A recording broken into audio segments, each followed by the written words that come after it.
What's up, guys? Mike Sharp here again. This is Sharp Investing. I'm going to talk about PayPal today. PayPal is one of my most frustrating stocks. I bought it just after the IPO because I loved the product. I thought the future looked really good, and I bought it about 35, and I got impatient and I sold it. Now, knowing myself, I would have sold it into the COVID spike. So this is a big fail for me. I have been watching it ever since, though, which has compounded my frustration. But I'm going to go over it again here because I was just reading their Q2 earnings, and I thought I would do a little video on the thesis here.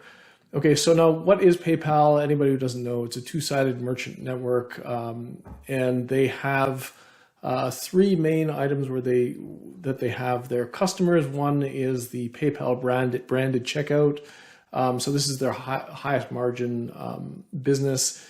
And that's the one that everyone's kind of familiar with. You go to checkout and it says pay with PayPal. That's the one I love. Anytime I see that, I use it. So I think for me, it has a moat because I think it's a great product, but that's pretty biased, I think.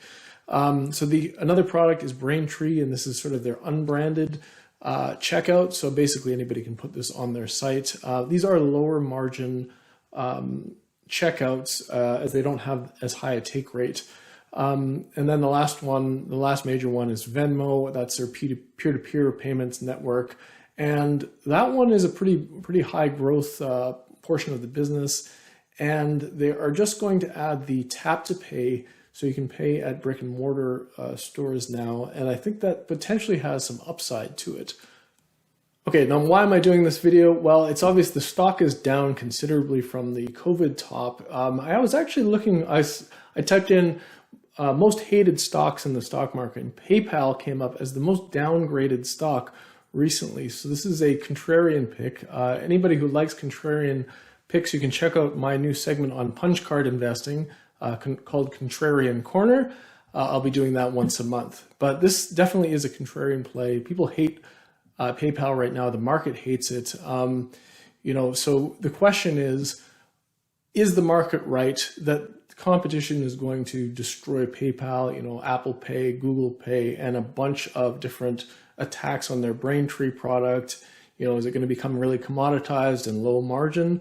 Or is this just actually I should add to that, the lack of growth in new accounts is probably the most concerning thing for the market right now. So that's the bear case. That's sort of the outline of the bear case. Or is the opposite true, that this is just a post-COVID lull where they had this huge spike in accounts, and then now it's just sort of normalizing. Sort of the people who had PayPal accounts aren't really using them.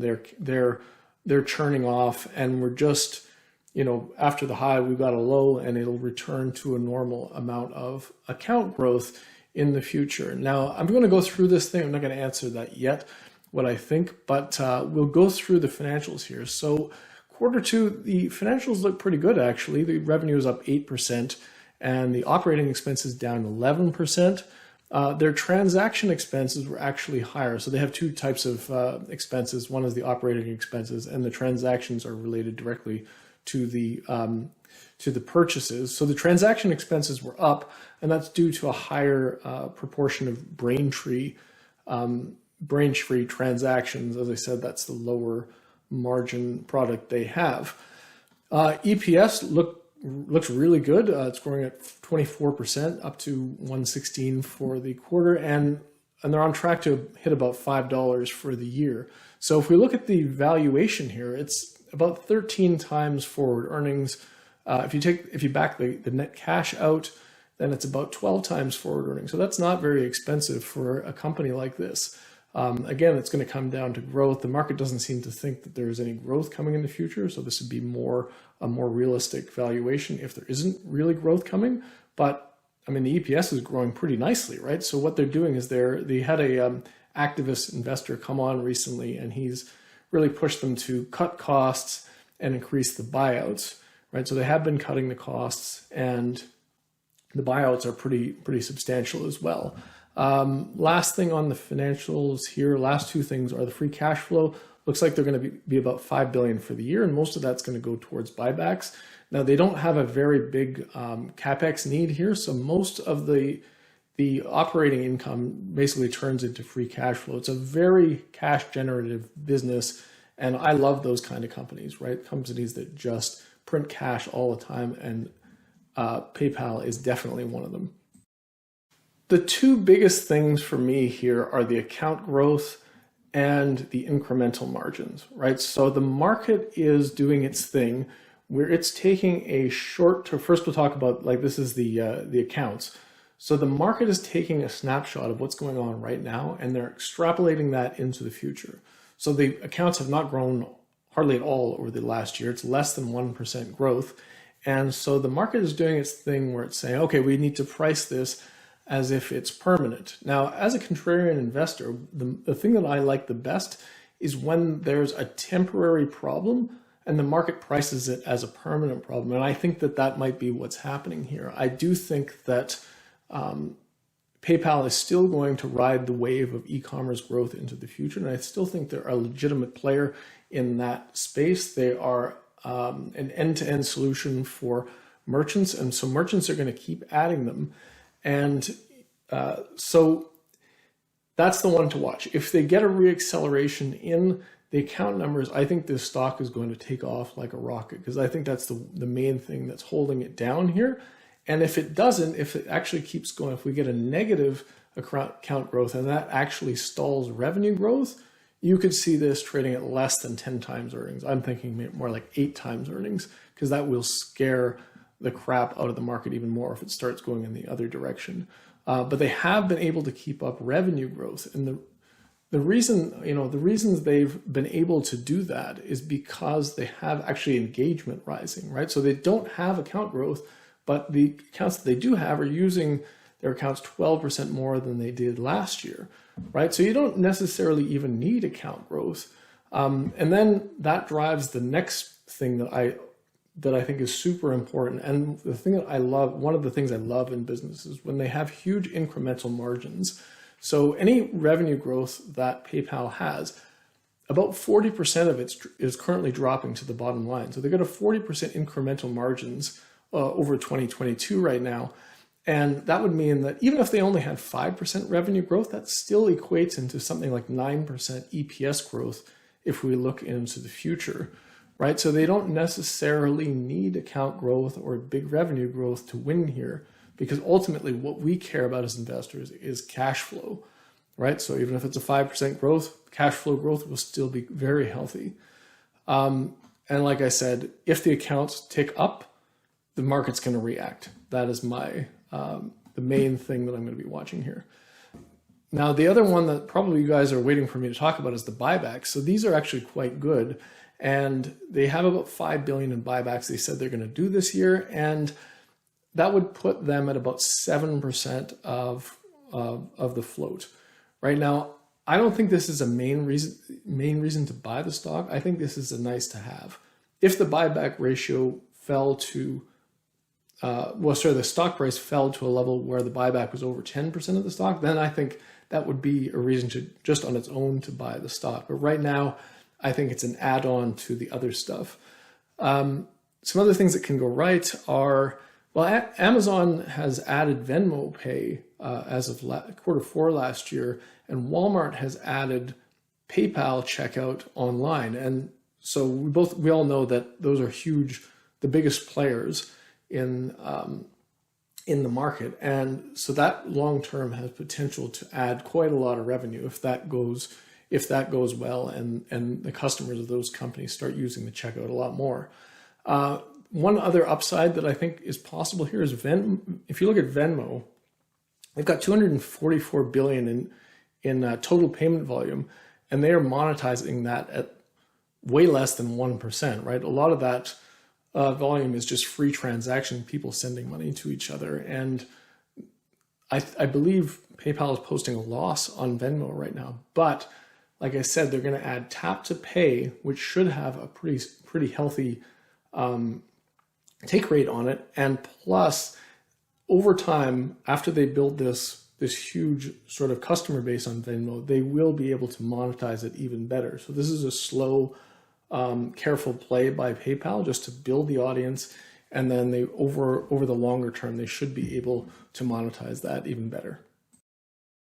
Okay, so does PayPal have a moat? That's the other question here. So PayPal, a lot of people you ask, they say, well, they have no moat. But I look at it and I think, well, I've seen this stat. It says of the 1,500 biggest companies online, 79% of them use PayPal. Now, why would they keep doing that if there wasn't a benefit to them, right? If people could just pay with their credit cards, why would you add PayPal? There's got to be some value to it. And if you look at, the bull argument shows that they claim that 60%, there's an improvement of 60% in the conversion rate if you have PayPal on your site. Now, if you're a vendor, you want that. That 60% conversion improvement is a big deal. People going to the checkout page and using it, that is absolutely a reason to have this on your site if it's true. The other, what else? So the moat, I'm not sure. Like, they don't have like a Visa moat, but I do think they have a level of customer trust and ease of use. Now they're going to use biometrics. Now it's going to be even easier to pay. Like I said, I love using them. If I get the option, I will always use it, just because I don't even know why. I just think it's simpler to use, and there's some level of protection there.